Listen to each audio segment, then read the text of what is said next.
Olá. Bom, vamos falar um pouco da parte legal do mapa de risco. Entender a legislação e a origem dele, né? Então, esse é o intuito dessa apresentação como um todo, né? Então, o mapa de risco surgiu na Itália no final da década de 60, início da década de 70, e o movimento sindical desenvolveu um modelo próprio de atuação, investigação e controle das condições de trabalho pelos próprios trabalhadores. Então, quer dizer, foi desenvolvido um modelo onde se investiga os riscos a partir de entrevistas com os próprios trabalhadores. Não que tenha que falar com gerentes, com técnicos apenas, que é o trabalhador que conhece o serviço dele, né? É o conhecido modelo operário italiano. Consiste em valorizar o saber operário, não delegando tais funções aos técnicos, possibilitando dessa forma a participação dos trabalhadores nas ações e planejando o controle da saúde nos locais de trabalho. A gente tem que entender que quando você envolve as pessoas, é muito mais válido. Não tem como uma pessoa ela criticar uma tarefa em que ela está envolvida. Então, a ideia da elaboração de um mapa de risco, vocês têm que pensar isso quando vocês forem fazer isso na empresa onde vocês trabalham como técnico de segurança do trabalho, é envolver as pessoas. Então, chamar cada funcionário, eu quero que você explique todo o risco que você corre. A minha função aqui é mitigar, reduzir e evitar esse risco. Mas a partir de uma, mas não, chega um certo ponto que não tem como evitar. A pessoa tem que trabalhar, o serviço tem que continuar e a gente tem que então mapear esse risco. E a partir dessa entrevista com cada pessoa que trabalha na área, tá bom? Então esse é o intuito do mapa de risco no modo geral e existe uma legislação e até uma origem que tem esse foco aí, essa visão, ok?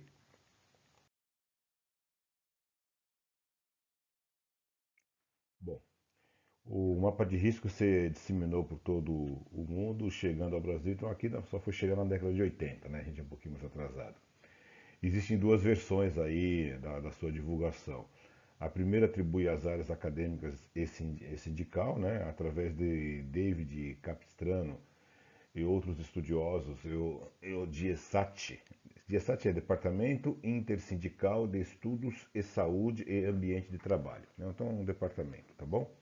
A segunda atribui à Fundacentro, Fundação Jorge Duplat Figueiredo de Segurança e Medicina do Trabalho, tá bom? Hoje o método é utilizado pela INST, Instituto Nacional de Saúde do Trabalho, da CUT. Então, só para entender, né, que a CUT é a central sindical, né, que regulamenta outros sindicatos. Então, é meio que uma obrigação sindical, os sindicatos, acompanhar se as empresas implementam ou não os mapas de risco, tá? Então, tem uma legislação aí, aqui no Brasil, que obriga as empresas a implementar o mapa de risco conforme a sua, né, seu nível de segurança do trabalho, aí, de riscos aos seus funcionários. Tá legal?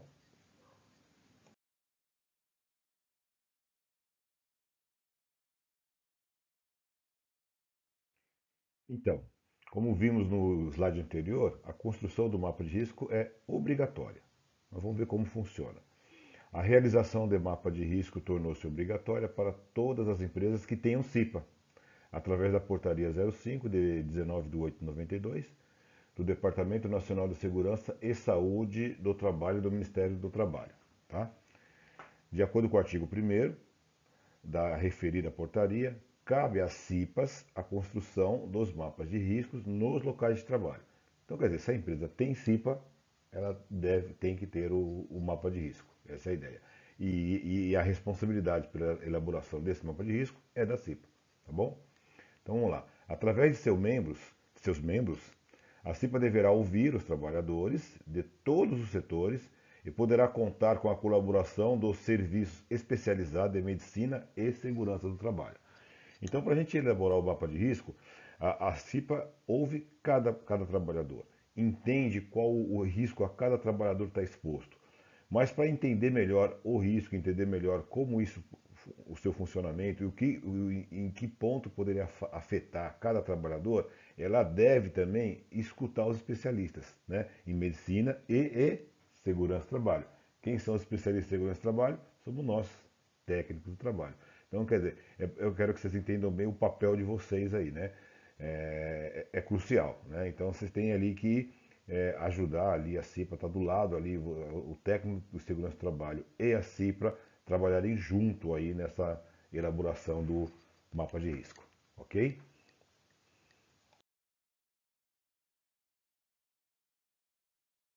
Bom, vamos ao processo de construção dos mapas de risco, né? O mapa de risco pode ser feito de maneira burocratizada ou exclusivamente técnica. Exclusivamente técnica, então, tecnicamente falando, analisando cada situação do modo mais técnico, né?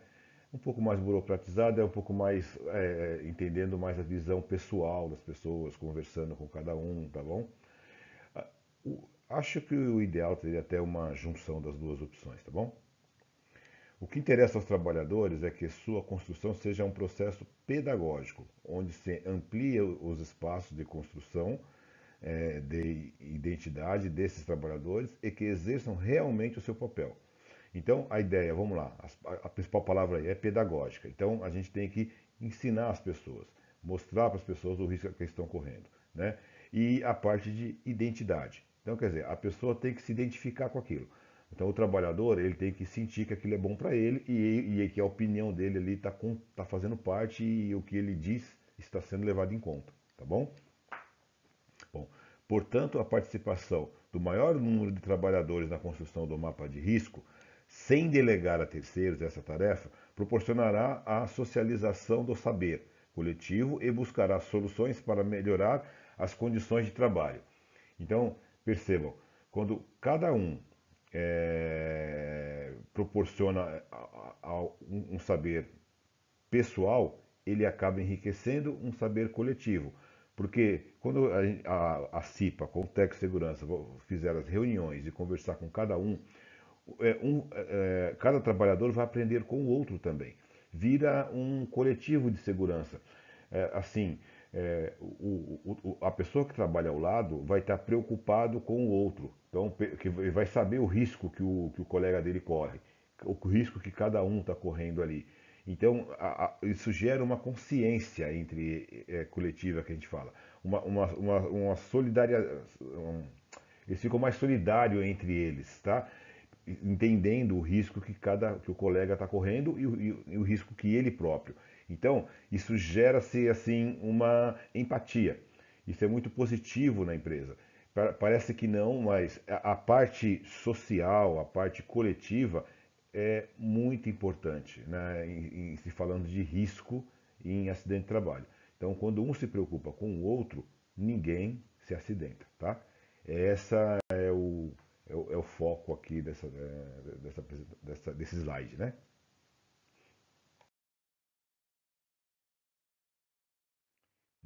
Vamos ver agora aqui o que é o mapa de risco, né? Então, o mapa de risco é uma representação gráfica de um conjunto de fatores presentes nos locais de trabalho, sob planta baixa da empresa, podendo ser completo ou setorial. Então, capaz de acarretar prejuízo à saúde dos trabalhadores. Que prejuízos são esses, né? Acidente de trabalho, doença de trabalho, etc. Tais fatores têm origem em diversos elementos do processo de trabalho: materiais, equipamentos, instalações, suprimentos, o espaço de trabalhos. E a forma de organização do trabalho, arranjo físico, ritmo de trabalho, método de trabalho, postura do trabalhador, a jornada de trabalho, turno de trabalho, treinamento, etc.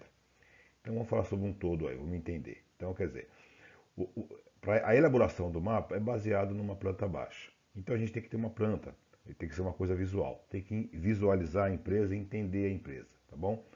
Às vezes as empresas quando são muito grandes é melhor fazer por setor ao invés de fazer da empresa toda, né? E aí a ideia é representar em cada departamento, em cada setor, em cada sala, né? Que tipo de acidente poderia ocorrer ali ou tipos de doença que o trabalhador está exposto ali. Então, visualmente a pessoa tem que perceber isso, né? E demonstrar o que acarreta isso. Pode acarretar essa doença ou esse acidente de trabalho. Então, são diversos materiais, equipamentos, o tipo de instalação, né? E tudo mais. E outras coisas, tem muitos riscos também que levam em consideração arranjo físico. Então, por quê? serviço repetitivo, layout, o modo como a pessoa trabalha. Então, assim, até o fato da pessoa trabalhar em demasia, né, a jornada de trabalho, o ritmo, se a pessoa trabalha num ritmo muito alto, né? Então, tudo pode acarretar acidente de trabalho. Então, analisa-se um todo, não é apenas a parte física, não é apenas o risco físico. Também tem a parte psicológica, tem a parte de jornada, né? De esforço, tipo de esforço, e assim vai, né? Então, a ideia é bem global, vai, tá bom? Então você tem que olhar como um todo. Se alguém lembra daquele filme do Charlie Chaplin ali de tempos modernos, em que ele fica só apertando aquele parafuso lá, e ele fica só fazendo aquele serviço repetitivo, né? É uma paródia ali, é uma comédia, mas se alguém lembra disso vai entender o que a gente quer dizer aqui. Então, qual que é o risco dele ali? Ele pode ter tendinite, pode ter vários problemas, até psicológicos, que a pessoa fica fazendo aquela única coisa o dia inteiro. Então, percebam que não é só a parte de acidente em si, tá bom? Tá? Não sei, essa é a ideia que eu quis passar aí, que esse está querendo passar pra gente, ok? Vamos falar dos objetivos do mapa de risco, né? Conhecer o processo de trabalho no local analisado, os trabalhadores, número, sexo, idade, treinamentos profissionais e de segurança de saúde, jornada, os instrumentos e materiais de trabalho, as atividades exercidas, conhecer o ambiente, né? Aqui, trata-se de para você analisar o risco, você conhecer as pessoas, conhecer o trabalhador, ter até uma estatística de faixa de idade para você ter uma ideia de comportamento, né? Verificar se que tipo de instrumento que cada pessoa usa, que tipo de material, porque esse tipo de instrumento, se você fizer um estudo sobre esses instrumentos, ou um estudo prévio sobre esses materiais, você já pode perceber que tipo de risco que esse equipamento, o material, o instrumento possa ocorrer. E você já vai saber de antemão o EPI que aquele funcionário deve ou não usar, você poderá analisar se ele está usando esse EPI, né? E se o ambiente que ele está trabalhando é apropriado, tá bom?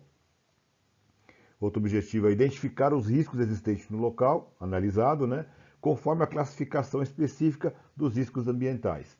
Quer dizer, além de você achar os riscos, perceber esses riscos, identificar, você tem que tentar classificá-lo. Você vê se aquele risco está em um nível pequeno, médio ou alto. Isso comparando com alguma análise que você pode conseguir com técnicos da área, algum médico, né, alguém que entenda também a mais a fundo do assunto, e estudos que você prévios que você deva fazer sobre esse item aí, né? Identificar as medidas preventivas existentes e sua eficácia. Medidas de proteção coletiva, medidas de organização de trabalho, medidas de proteção individual, medidas de higiene e conforto, quer dizer, banho, laboratório, vestiário, armários, bebedouro, quer dizer, verificar todo o ambiente que aquele funcionário está exposto, né? E verificar se são tomadas medidas preventivas contra o acidente naquele ambiente. Se tem alguma placa de aviso, se tem alguma, sei lá, uma faixa, um exemplo de uma faixa num vidro para a pessoa não topar com aquele vidro, uma fita antiderrapante numa escada para a pessoa não escorregar, e identificar se tem alguma prevenção. E verificar também se tem ali o uso dos equipamentos, né? Os EPCs, equipamento de proteção coletiva, e os EPIs, equipamento de proteção individual. Verificar se a empresa está tomando providência para que o funcionário tenha todo o conforto, né? Se tem higiene e se ele está tomando medidas de segurança do modo geral, né? Identificar os indicadores de saúde, queixas mais frequentes, comuns entre os trabalhadores, expostos aos mesmos riscos, né? Acidente de trabalho ocorrido, doenças profissionais diagnosticadas, né? Causas mais frequentes de ausência de trabalho. Aí seria estudar o histórico do trabalhador, histórico de saúde. Quando você começa a analisar todos os funcionários, você começa a perceber coincidências. Aí você pode perceber que, como a coincidência maior é que todo mundo trabalha no mesmo lugar ou no mesmo departamento, se todos os funcionários começam a apresentar um problema de saúde parecido, e você pode usar isso como uma prova de que possa estar ocorrendo doenças profissionais devido à atividade que aqueles funcionários exercem, né? Então, se a empresa se preocupa com isso, e dependendo da atividade, o funcionário tem que fazer exames periódicos específicos, às vezes até num período um pouco menor do que aqueles que são simplesmente anuais, né? E verificar também se tem histórico de ocorrência de acidente. Então, quer dizer, se aquele tipo de acidente é repetitivo, então, quer dizer, às vezes não é uma culpa do funcionário, provavelmente é do ambiente mesmo. Então, observar tudo isso é muito importante, né? E conhecer os levantamentos ambientais já realizados no local, quer dizer, não é só você que trabalha com isso, né?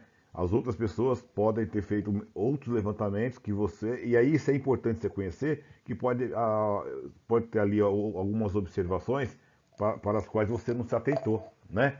Então, quer dizer, juntando todas essas variáveis, aí sim o técnico de segurança vai estar fazendo um bom trabalho aí quanto a montar um mapa de risco adequado.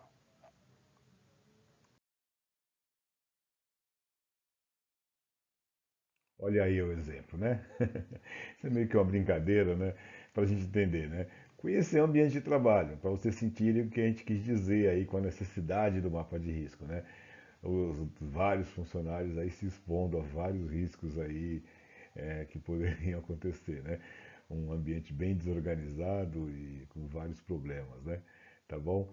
Essa é a ideia. Então, é tirar para essa figura aí e ver como é que é a nossa empresa, a empresa que você trabalha, a empresa da qual você é técnico de segurança. Você tem que ter essa visão macro, olhar de fora, ver tudo o que acontece, olhar as pessoas trabalhando e perceber os riscos que elas estão correndo, né? Então é isso. Tá legal, pessoal? É uma brincadeira aí. Falou.